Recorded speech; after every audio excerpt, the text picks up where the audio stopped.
Assalamu alaikum students. I hope you all will be fine and enjoying your vacations very much. Today we are going to discuss the summer pack of English for class 7. Open it. Our first activity is on page number 3. Activity number 1 is what comes in your mind by reading the term revenge. Explain it in your own words. Revenge means retaliate. बदला लेने को कहा जाता है revenge.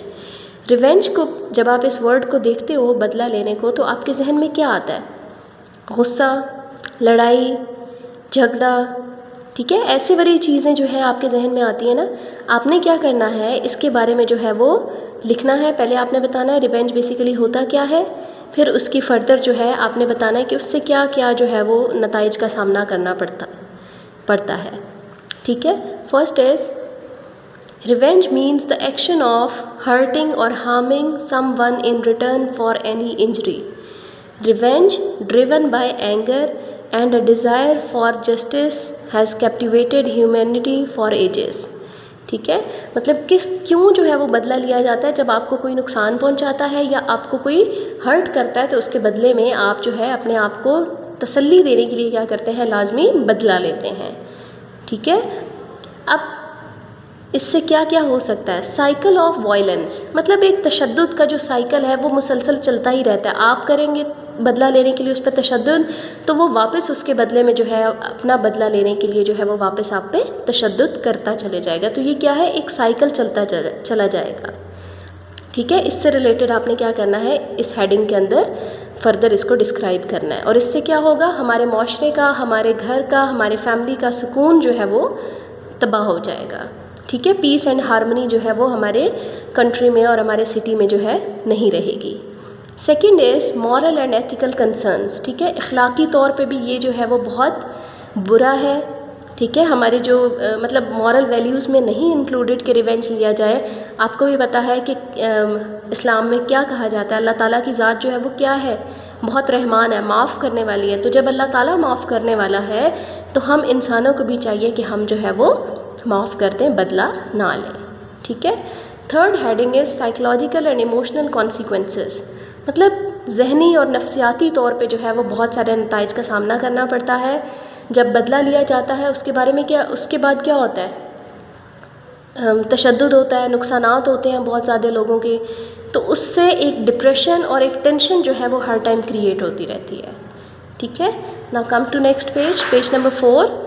Third heading is alternatives to revenge. Alternatives क्या है? Revenge के बदले में आप क्या कर सकते हैं? ठीक है. आप सुलह कर सकते हैं. ठीक है. बैठ के मामलात को तय कर सकते हैं. अंडरस्टैंडिंग से भी बात जो है वो तय हो सकती है, बजाय इसके कि आप जो है वो बदला लें. ठीक है. क्लियर है बेटा? अब ये आप लोगों ने जो है वो neat and clean handwriting में इसको कंप्लीट करना है. Now come to activity number 2. It's on page number 5. Childhood is a golden time of everyone's life. No doubt बचपन जो है वो हर किसी का सुनहरा वक्त होता है. ठीक है. सब के लिए जो बहुत अहम तरीन वक्त होता है वो क्या होता है? बचपन का वक्त होता है. अभी भी हम क्या करते हैं? अपने बचपन को याद करते हैं ना. ठीक है. अपने बचपन में हमने ये किया था, जब फैमिली के साथ बैठे होते हैं, अपने सिबलिंग्स के साथ या फिर अपने कज़न्स वगैरह के साथ, तो वो चाइल्डहुड मेमोरीज़ को वापस जो है वो रिकॉल करते हैं. Let's have a flashback. Paste a picture of your childhood and right a few lines about it. आपने पिक्चर पेस्ट करनी है यहाँ पे और अपनी चाइल्डहुड मेमोरीज़ को रिकॉल करना है. ठीक है. थोड़ा सा मैं आपको एक्सप्लेन कर देती हूँ, बाकी जो है आप लोगों ने खुद से लिखना है. Childhood is the first stage of life. Everybody remembers and recollects the childhood days with player. ठीक है. बहुत खुशी के साथ जो है हम अपनी जो चाइल्डहुड मेमोरीज हैं उनको याद करते हैं. The most important thing which makes childhood memorable is love and care of the family members. When I recollect my childhood days, I feel very happy. My childhood was full of fun and enjoyment. With my parents and grandparents.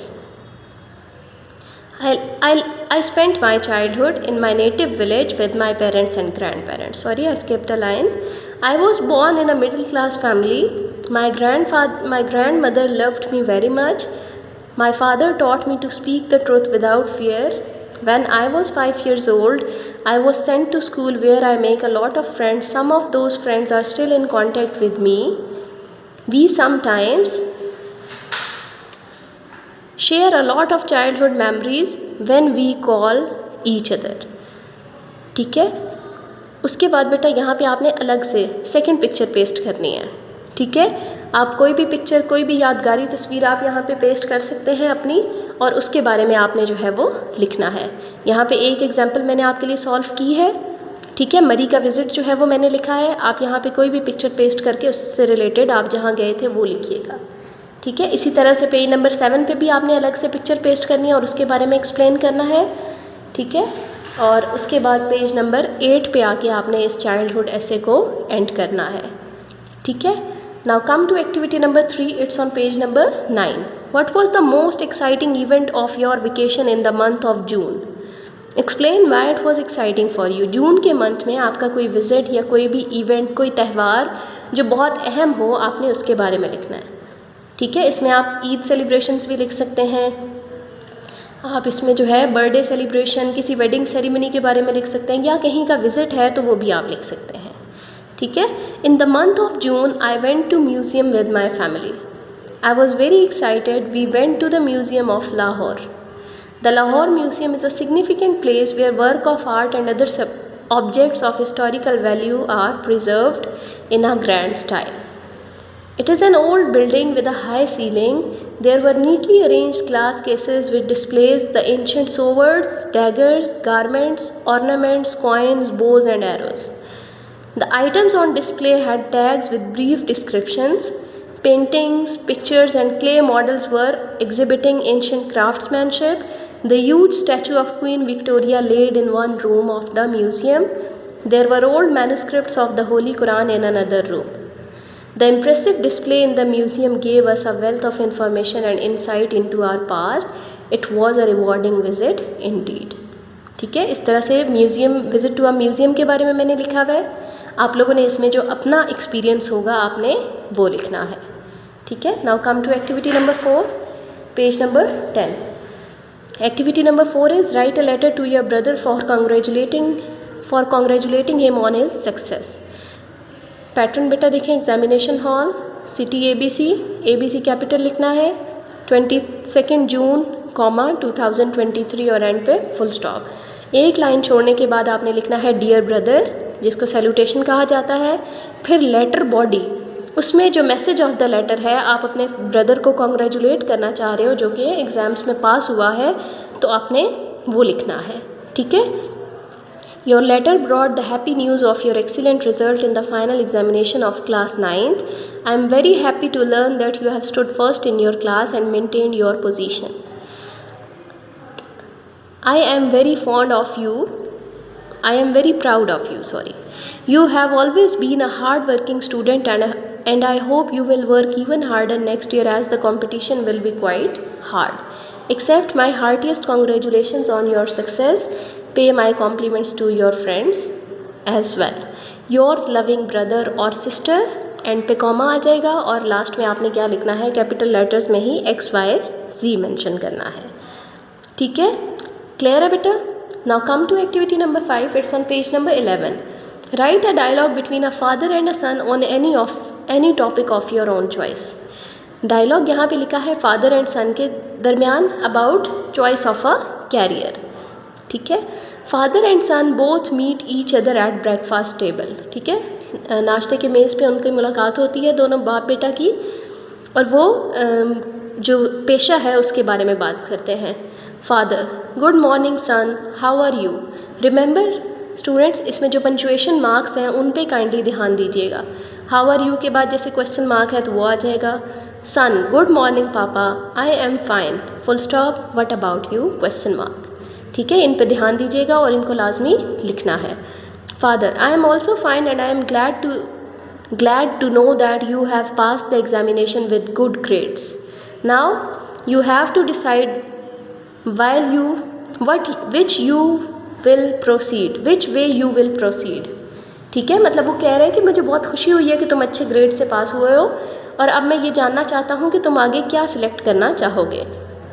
Sun, yes father, I will act upon your advice.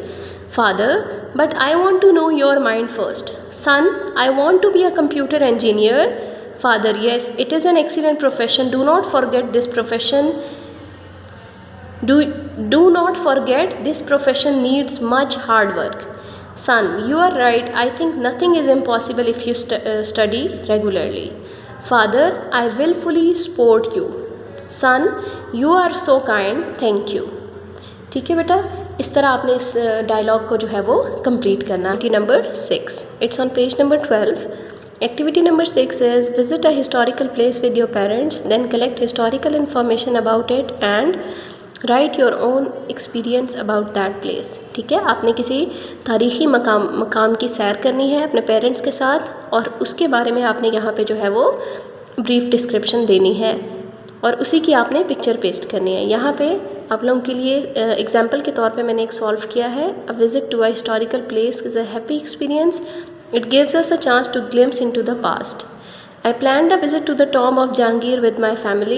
Jahangir's tomb is near Shadra in Lahore on the other side of the river Ravi. River Ravi के साथ लाहौर में Jahangir tomb है.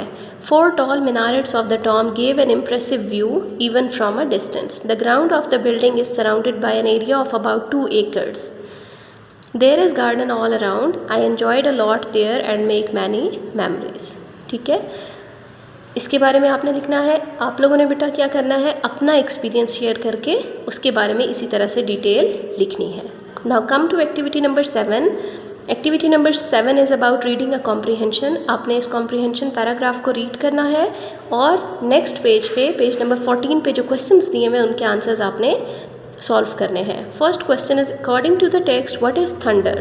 ठीक है, thunder क्या होता है text के अकॉर्डिंगली आपने लिखना है। ठीक है, इसका आंसर आप लोगों को इस सेकंड वाले पैराग्राफ से मिलेगा। सेकंड वाले पैराग्राफ में आपने ढूंढना है इसका answer. Opposite electric charges inside storm clouds separate causing lightning to flash toward अर्थ.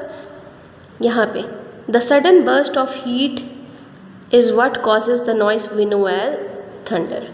ठीक है, जो सडन बर्स्ट होता है, अचानक से जो ज़ोरदार आवाज़ होती है बिजली के चमकने के बाद, उसको कहा जाता है थंडर. ठीक है, जो बिजली की गरज होती है उसको बेसिकली थंडर कहा जाता है. इसका आंसर यहाँ लिखे, lightning has enough energy to heat the air all around. The sudden burst of heat causes the noise known as thunder. Second is define blizzard. What is a blizzard.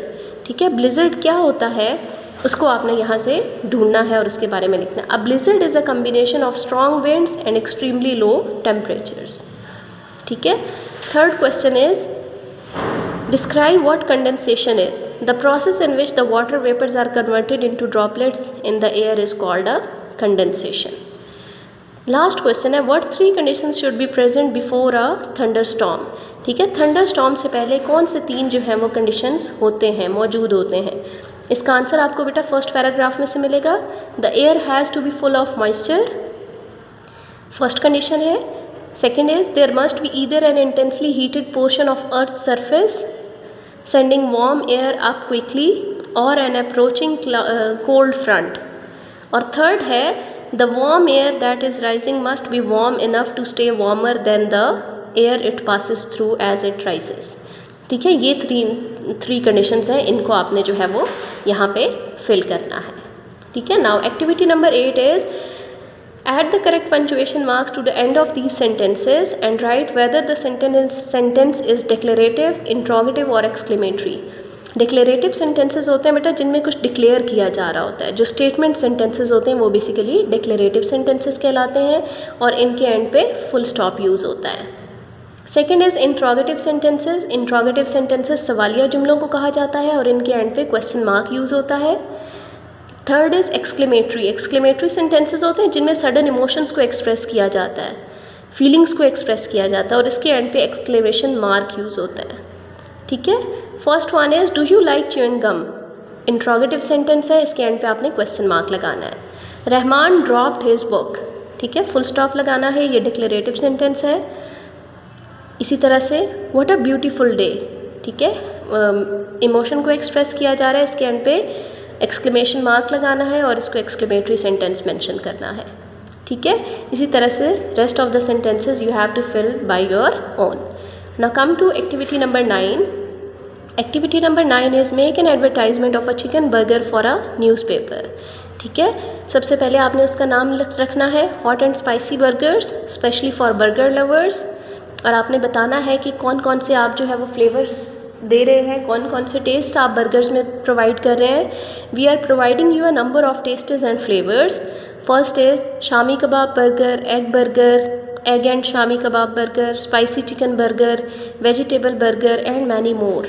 ठीक है, मज़ीद आपने बहुत सारे जो है वो मेंशन करने हैं। Topped with mayonnaise, ketchup and a layer of cheese. ठीक है, मतलब आप मज़ीद इसमें फर्दर वर्ड्स भी ऐड कर सकते हैं जो आपको सूटेबल लगते हैं। Number 10, it's on page number 17।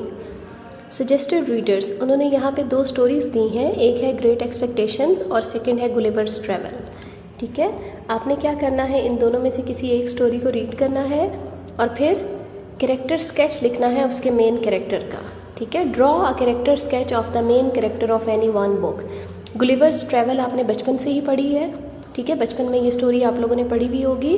Gulliver's travel जो है वो एक गुलिवर पर्सन है, एक पर्सन है जिसका नाम है गुलिवर। ठीक है, जो 4 स्ट्रेंज एडवेंचर्स पर गया था। ठीक है, और वो टाइनी पीपल, जो बोने लोग होते हैं, छोटे लोग होते हैं जिनको बोना कहा जाता है। ठीक है, उनकी ज़मीन पर विज़िट करता है और उनकी जो ज़मीन होती है उनकी, वो एक आइलैंड पे बेसिकली रहते हैं। ठीक है, वो बहुत ही ज़हीन लोग होते हैं और उनके पास जो घोड़े होते हैं वो भी बहुत ही ज़हीन होते हैं और बहुत ज़्यादा अच्छी नस्ल के होते हैं। ठीक है, गुलिवर जो है वहाँ जाके उनको उस ज़मीन पे जब जाता है तो वो लोग उसको कैद कर लेते हैं, पकड़ लेते हैं। ठीक है, आपने क्या करना है, अब कैरेक्टर स्केच उसका लिखना है। Gulliver is the most important character in the Swift's Gulliver. Writer उसके कौन है, स्विफ्ट है। ही is also a keen observer and recorder of events, lands, people and their practice. He is a fictional character. ठीक है, real story नहीं है, fictional है, imagination पर बेस करती है, invented by Swift, but he impresses us all as an impartial observer of mankind. He is also a sharp critic of the political, social and religious institutions and practices of his own country. ठीक है, all the biographical details make us not fictional but a real character of flesh and blood. ठीक है, जितनी भी detail उसके बारे में दी गई है या स्टोरी में जितने अच्छे से उसको रिप्रेजेंट किया गया है, उसको पढ़ के हमें बिल्कुल भी ये आइडिया नहीं होता कि वो एक इमेजिनेटिव कैरेक्टर है, एक फिक्शनल कैरेक्टर है, बल्कि बिल्कुल ऐसा लगता है जैसे वो कोई रियल कैरेक्टर है। ठीक है, now come to activity number 11। It's on page number 18. Make your own poem on arrival of monsoon. ठीक है, मानसून के अराइवल पे आपने खुद से पोएम लिखनी है। यहाँ एक सैम्पल मैंने दिया हुआ है, आपने इसी को जहन में रखते हुए खुद से पोएम लिखनी है। ठीक है, मानसून कौन सा सीज़न होता है, बारिशों का सीज़न, रेनी सीज़न को बेसिकली कहा जाता है मानसून। अराइवल ऑफ मानसून में क्या होता है, हर चीज़ जो है वो धुल जाती है, साफ़ सुथरी हो जाती है, लोग भी खुश हो जाते हैं, इवन जो बर्ड्स हैं या एनिमल्स हैं वो भी खुश होते हैं। तो आप लोगों ने उसको जहन में रखते हुए उन सारी जो उसकी है अच्छी चीज़ें हैं, जो उसके चार्म्स हैं, उन चार्म्स को जहन में रखते हुए आप लोगों ने क्या करना है, पोएम लिखनी है। ठीक है, now come to activity number 12। Observe your surrounding and make a list of adverbs, nouns and its kinds. ठीक है, आपने एक सेंटेंस लिखना है और उसमें से आपने एडवर्ब्स को, नाउन्स और उसकी काइंड्स को, एडजेक्टिव्स और उसकी काइंड्स को आपने एग्जाम्पल्स के साथ लिखना है। फर्स्ट सेंटेंस देखें, माई पेट कैट वॉज वॉकिंग स्लोली। इसमें पेट कैट, कैट हमारे पास क्या है, नाउन है। पेट वर्ड उस नाउन को डिस्क्राइब कर रहा है, तो ये क्या है, एडजेक्टिव है। Adjectives are basically describing words, ऐसे वर्ड्स जो नाउन की क्वालिटी या क्वांटिटी को डिस्क्राइब करते हैं, वो क्या कहलाते हैं, एडजेक्टिव्स कहलाते हैं। नाउन होते हैं नेमिंग वर्ड्स। ठीक है, जो नेम ऑफ पर्सन, प्लेस और थिंग होते हैं वो नाउन्स कहलाते हैं। ठीक है, वॉकिंग हमारे पास वर्ब है और स्लोली क्या है, एडवर्ब है। एडवर्ब्स होते हैं the words which modify the verb is called an adverb. देखें, अब ये वॉकिंग वर्ब है, इस वर्ब को ये जो स्लोली वर्ड है ये मॉडिफाई कर रहा है, उसको डिटेल में बता रहा है कि वो उसका वे बता रहा है कि वो किस तरह चल रही थी, स्लोली। ठीक है, तो ये क्या है, एडवर्ब है। सेकेंड सेंटेंस देखें, the jury decided the case justly. Jury हमारे पास क्या है, नाउन है, और नाउन की कौन सी टाइप है, कलेक्टिव नाउन है। ठीक है, कलेक्टिव नाउन्स कौन से होते हैं, जो किसी चीज़ के ग्रुप को रिप्रेजेंट करते हैं। ऐसे वर्ड्स, ऐसा एक सिंगल नाउन या सिंगल वर्ड जो किसी भी चीज़ के ग्रुप को रिप्रेजेंट करता है, वो कलेक्टिव नाउन कहलाता है। जैसे अब ग्रुप ऑफ स्टूडेंट्स है ना, तो हम उसको क्या कहते हैं, क्लास। ठीक है, तो ग्रुप ऑफ जजेस को कहा जाता है जूरी। ठीक है, ग्रुप ऑफ पीपल है तो उसको हम क्राउड कहते हैं, ग्रुप ऑफ सिंगर्स है तो उसको बैंड कहा जाता है। ठीक है, उसके बाद देखें the case, case is a noun over here. ठीक है, the jury decided the case justly. Decide को कह रहा है ना, किस तरह डिसाइड किया, डिसाइड हमारे पास क्या है, वर्ब है। ठीक है, ये वर्ब है और इसको कौन सा वर्ड मॉडिफाई कर रहा है, जस्टली वर्ड। किस तरह से फैसला किया, इंसाफ के साथ, जस्टली, तो ये एडवर्ब हो गया। थर्ड देखें, the notorious children were extremely sorry.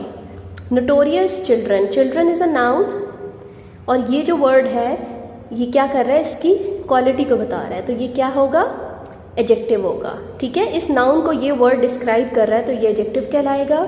Were extremely sorry, extremely हमारे पास क्या है, एडवर्ब है। ठीक है, क्लियर है बेटा। इसी तरह आप लोगों ने फर्दर दो जो है वो मज़ीद एग्जाम्पल्स लेके उनमें इसी तरह से आप लोगों ने जो है वो इनको अलग अलग टाइप्स को एक्सप्लेन करना है, डिस्क्राइब करना है, अलग करना है। Now come to activity number 13। Activity number 13 is write a character sketch of your favourite family member. अपने फेवरेट फैमिली मेम्बर के बारे में आपने लिखना है। ठीक है, फेवरेट फैमिली मेम्बर में आप अपने माय मदर के बारे में लिख सकते हैं, फादर के बारे में लिख सकते हैं, brother, sister, grandfather, grand mother, जो भी है। ठीक है, किसी भी जो भी आपका फेवरेट कैरेक्टर है, फेवरेट मेंबर है आपकी फैमिली में, आपने उसके बारे में लिखना है। ठीक है, या आप लोगों ने खुद से लिखना है। मदर के बारे में कोई थोड़ी सी लाइंस मैंने लिखी हैं, आप इसी से एग्जांपल लेके जो है खुद से इसको कंप्लीट करेंगे। ठीक है, now come to activity number 14। Write an apology letter to your friend whose book was destroyed by you. Apology होता है सॉरी, माफ़ीनामा। ठीक है, आपने अपने फ्रेंड को जो है अपोलोजाइज करना है, सॉरी करना है। क्यों, क्योंकि आपसे उसकी बुक जो है वो डैमेज हो गई है, उसको नुकसान हुआ है, ख़राब हो गई है। सबसे पहले बेटा पैटर्न जहन में रखिएगा, examination hall, comma, city ABC, ABC capital letters में लिखना है। डेट लिखनी है फिर आपने 22 जून, कॉमा 2023। मंथ नेम आपने फुल लिखना होता है और जो फर्स्ट लेटर है वो कैपिटल लिखना है। एक लाइन छोड़ने के बाद आपने सैल्यूटेशन लिखना है जिसको आप लेटर लिख रहे हैं, डियर फ्रेंड। ठीक है, फिर लेटर बॉडी आपने लिखनी है। ठीक है, लेटर बॉडी बेसिकली क्या कहलाती है, जो उसका मेन मैसेज होता है वो। ठीक है, यहाँ देखें, I am extremely sorry that the story book you gave me has been destroyed by me. It was unintentional because I had kept the book on the top of a cupboard. It fell down upon a burning stove and many pages got burned. I apologize for this loss and promise that I will pay you the cost of a new book when we meet next time. ठीक है, yours sincerely, XYZ. इसमें बेटा XYZ आपने capital letters में लिखना है और yours में apostrophe s यूज़ नहीं करना। ठीक है, अक्सर बच्चे यहाँ पे कॉमा लगा देते हैं तो वो कॉमा जो है वो नहीं लगता, आपने कॉमा के बगैर यहाँ पे लिखना है yours। ठीक है, now come to activity number 14. Activity number 14, it's on page number 22. Activity number 15 is what was the best event of your summer vacation in the month of July. Explain why was it best for you. ठीक है, आपने जुलाई में कोई भी जो आपका event जो आपको अच्छा लगा हो उसके बारे में लिखना है। जैसे जून का पहले आपको मैंने एग्जाम्पल के लिए लिख के दिया था, उसी तरह आप जुलाई का भी लिख सकते हैं। यहाँ देखें, कुछ लाइंस मैंने फिल की हैं। The best event of my summer vacations in the month of July was a picnic to Lake View Park. I was very excited that day. We also invited our uncle's family to come and join us in this visit. We left early in the morning. We took a big basket having snacks and cold drinks in it. ठीक है, थोड़ा सा मैंने जो इसका startup है वो मैंने आपको बता दिया है। फर्दर आप लोगों ने क्या करना है बेटा, खुद से ऐड करके इसको कंप्लीट करना है। ठीक है, I hope you all will understand it. Okay students, take care of your self. Allah हाफिज़.